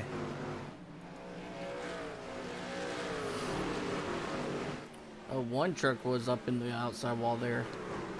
Yeah, the number 75 as well. They're giving these guys maximum room, and I respect that. But I always say don't put yourself in a bad position to get out of their way, because that can just make things a lot worse. As the 29 and the 5 are battling side by side down the backstretch here. They're really trying to get something going. And, you know, I understand we're 8 to go, but I almost would rather stay in line a little bit as the 29 bobbles a little bit, given the position of 5 entirely. Yeah, Brady Gotch retaking that second position away from Mason. Now Mason, he's on the attack from Bradley Lawrence in that number 33. Lawrence, he's looking to move up into the podium position here today. not able to do anything with it. And this time by for Jason Brantley and the entire field, we got 5 laps to go here at Bristol. Oh, that 59 tapped the wall right at the start-finish line. That's going to hurt his momentum a little bit, but not too much. Bad news for Brantley, though. Brady over here, number 5, he just ran about 2 laps in a row faster than Brantley. Let's see if he repeats it again. Now, this time by, he's just a little slower than Brantley, but he might be able to close that gap a little bit, but I don't think he's going to be able to make up that ground and get around him unless the 59 makes a detrimental mistake, which you're seeing it. Cars on exit, the trucks are over rotating, and these drivers are getting a little bit snappy. Oh yeah, we've got just about 1 mile left here at Bristol.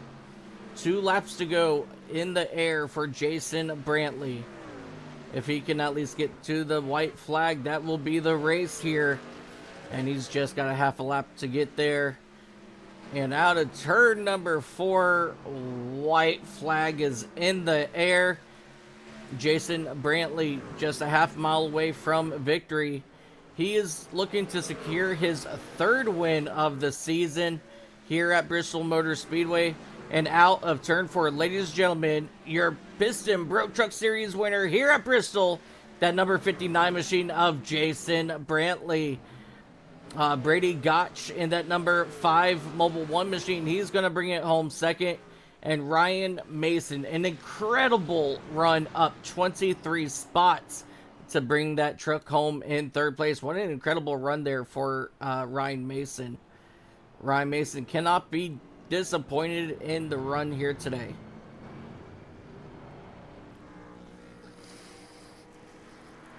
And Reed Sanders still managed to bring home a P6, so both of those guys that started back in the 20s definitely had a good run today. Yep, definitely had a really great run. And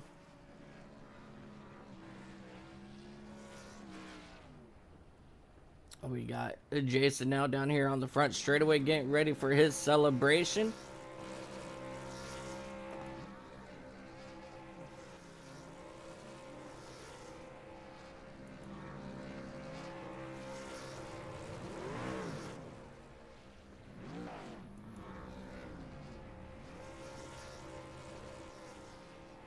What an incredible run for these drivers here.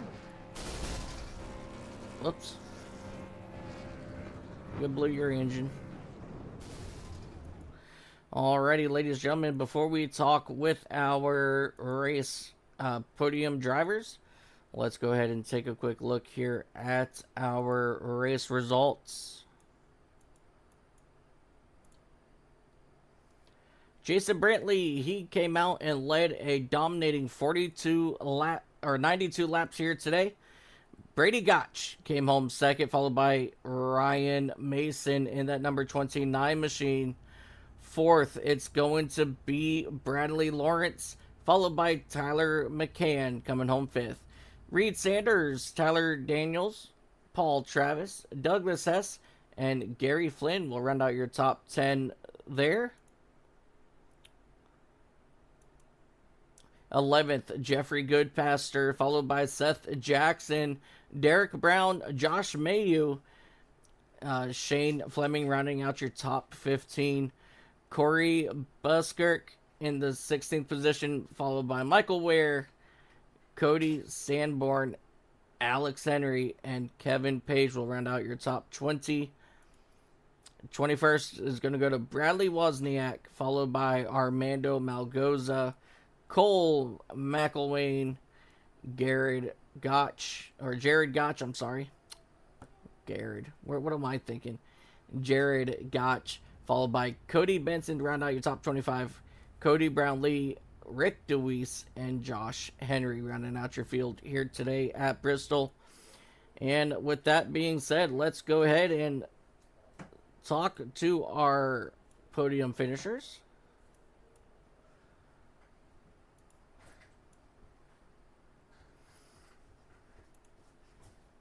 Dun.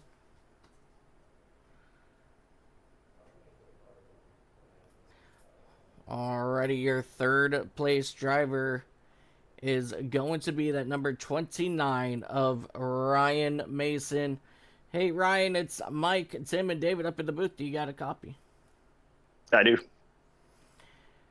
Man, Ryan, what an incredible day for you coming home third. You did move up 23 spots. You were, well, the biggest mover of the race.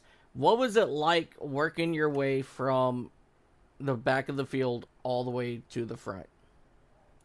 I felt like I passed no one. I just felt like everyone just kept wrecking in front of me, to be honest.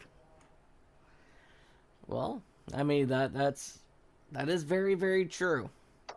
But you were able to come up here all the way to third, and man, just what an incredible run here for you at Bristol. You had a really good battle though with Gotch there at the end, and man, what did you need to do in order to get a better run out of the corners here? I'm just never good on short runs, so I just let him go around. Like maybe could have gotten him if we had a few more laps, but on fresh tires, I'm just not good with fresh tires. Gotcha. Alrighty, Tim, do you got any questions here for your third place finisher? Yeah, Brian, I was just curious, how did you feel any changes to the track from the day to night transitions as it cooled off? What did you experience any changes to how your truck was driving? No changes, just faster, obviously, at the end. Definitely, your results would dictate that. So congratulations. Yeah, thank you. Absolutely, and David, if you're not too busy with race control stuff, do you got any questions here for your third place driver? All right. Well, Ryan, before we let you go today, buddy, is there anybody that you'd like to give a shout out to? Same as last week, just for you guys for doing the, racing announcements and stuff like that. Obviously for Doug and Josh and everyone who runs the league. Beautiful. Well, buddy, again, congratulations on your third place finish, and we will see you in 2 weeks when we head out to Texas. Sounds good. Ladies and gentlemen, your third place driver that number 29 machine, Ryan Mason. Now, we're going to go ahead and bring in that Mobile 1 number 5 driver, Brady Gotch, coming home second here today. Hey, Brady, it's the guys up in the booth. You got a copy? Yes, I do. Awesome. Well, Brady, you started back, I believe, in that 7th position, worked your way from the back to the front on 2 different occasions, and here you are, second place, man.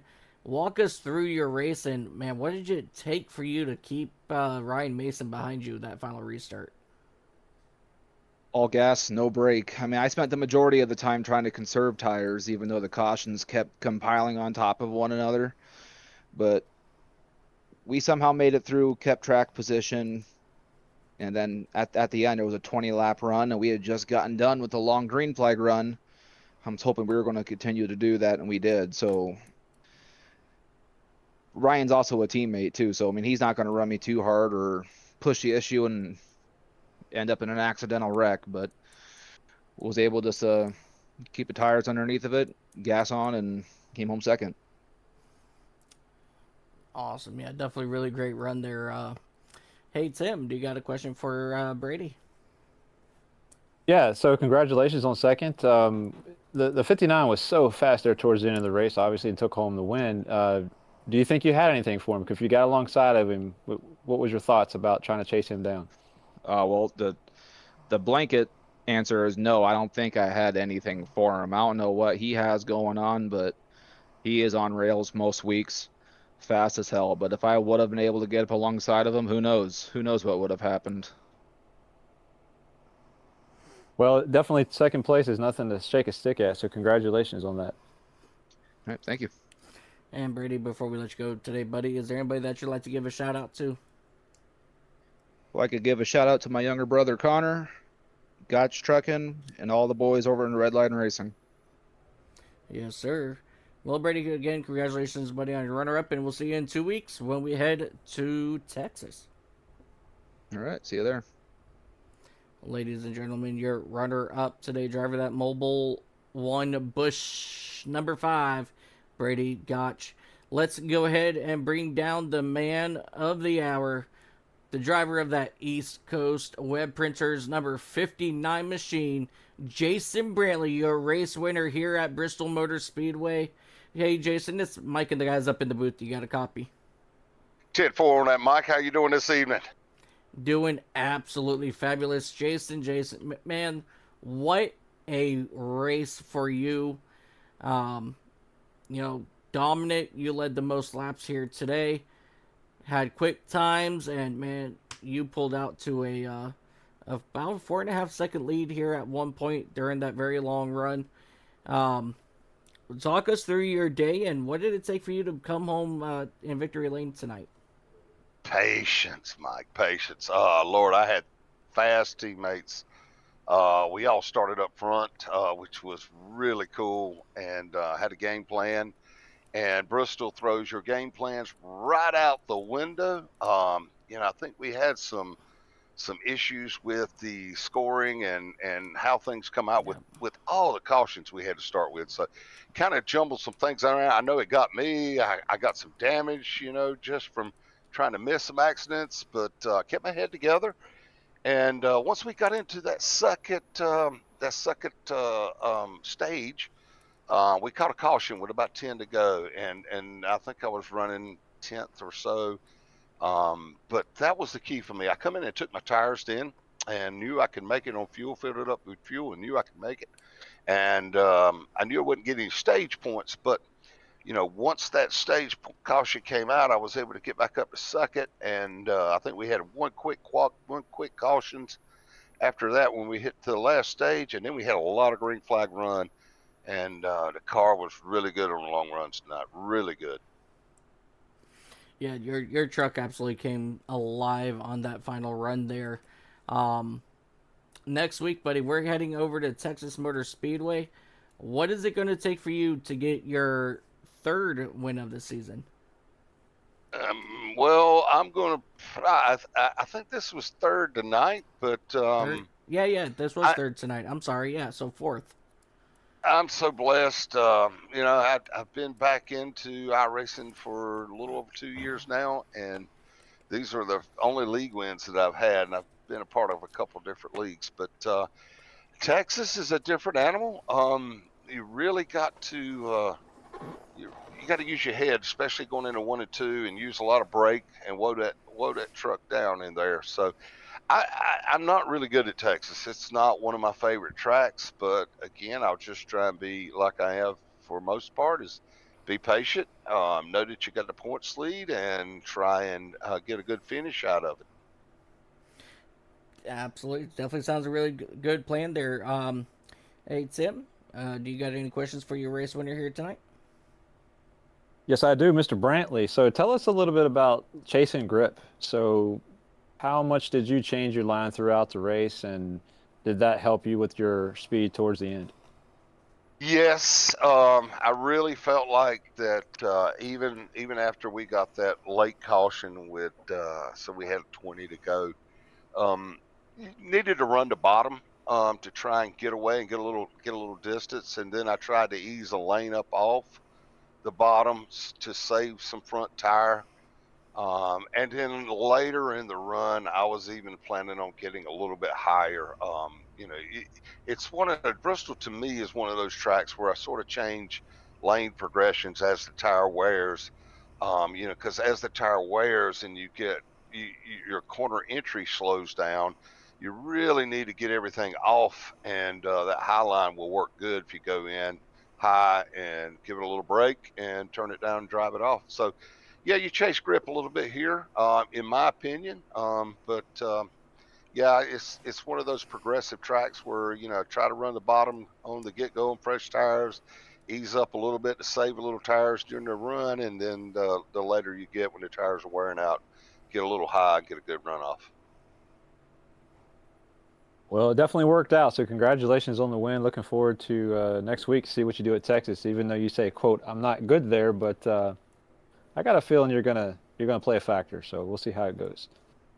Thank you, Tim. And man, it's good to talk to you. I know that you and I have a lot of history, a lot of past. I'm so glad you're getting back into sim racing.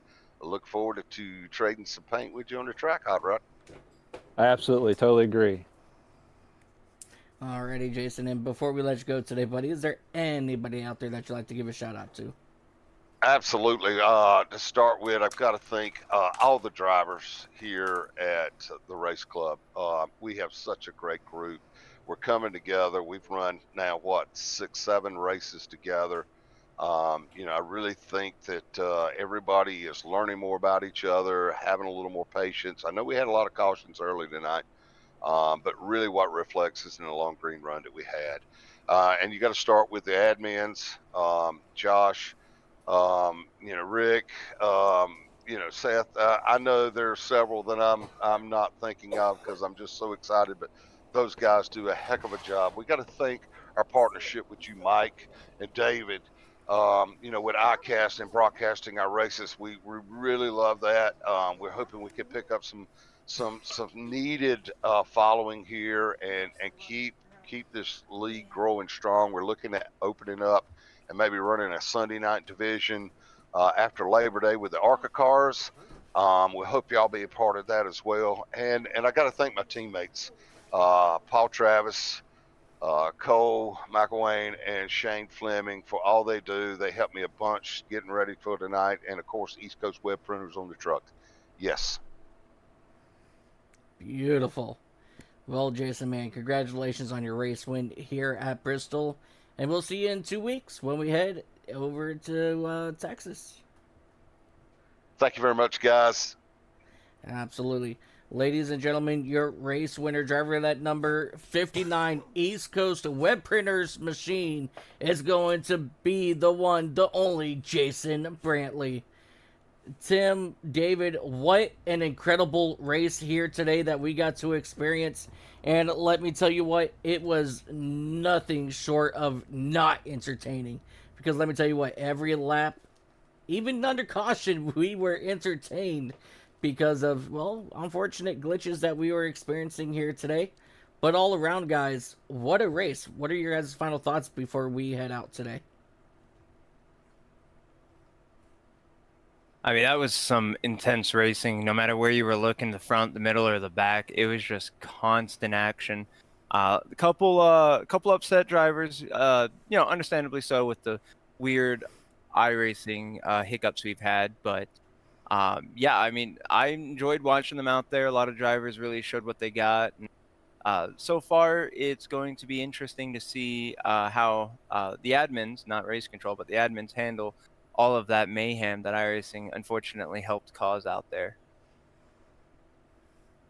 Yeah, that is really unfortunate. When you spend the time to prepare for the race and then things happen that are definitely way out of your control. So hopefully that there'll be some type of lead on what happened there, and hopefully knowing that it won't happen again. But other than that, I would say, Bristol's always tough, even on your best day. And the fact that most of the incidents that we did see, were contained. They did not turn into massive incidents with 10, 12 trucks, for example. So that's a testament, I think, to the guys driving in the race itself. And it was a blast to watch. Looking forward to Texas, where, speeds are obviously a lot higher, and so are the consequences. So it'll be exciting for sure.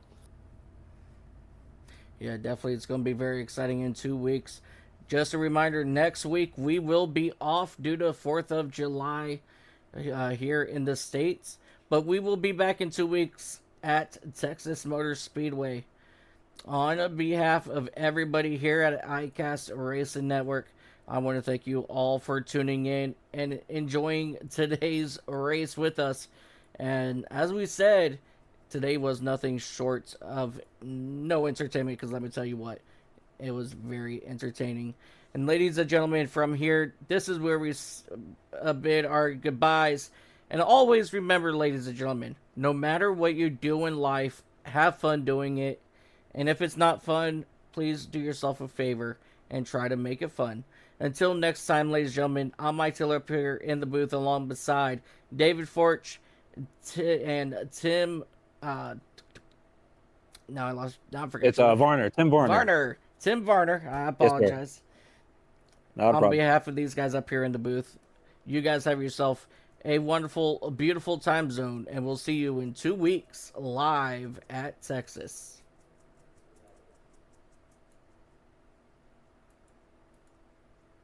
Racing isn't easy, but experiencing it is. iRacing puts you in the driver's seat with the industry's leading sim racing game. Drive on laser scan replicas of the greatest racing circuits from around the world. Go head-to-head against other drivers chosen by skill-based matchmaking to ensure competitive racing at every level. Compete across all your favorite series. In officially licensed cars, engineered to deliver the most accurate driving experience possible.